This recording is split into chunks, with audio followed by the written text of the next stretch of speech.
ba fiançailles ebele zo koma na sukate, c'est parce que bazo définir ba règle du GT. Moi ça zo na nzoto kuranga ko convaincre mobali, mutu ezate comportement malamu ezate. Mobali pas zo na nzoto ameli ankoro pour le ba ki César Kinshasa yangwana. Na période de fiançailles, mobali azotia ankoro, azui manono, azui dingi dingi, samba olonga, etumana ngwaka, power, boma mama, oye koya eya. Mais nazo bizana za observateur la société. Moto mikolo ko bazangisa miel, ba chango na power. Faut ka somme soupe miel na gene. Ça dit nyonso wana eza na nzoto ya mutu. Aza ko tambola nango.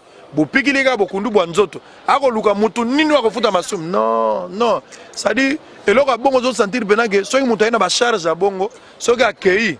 Madame soki Lumumba 4 banda. Boulevard Lumumba 4 banda. Eza biloko faut éviter.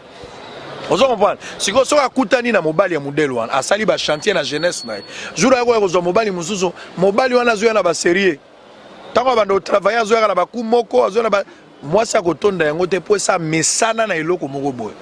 Vous comprenez? Moto ale kaka liboso zo loko zo remorque collection na tunnel. Bona difficulté ko tsa remorque na tunnel faut catch.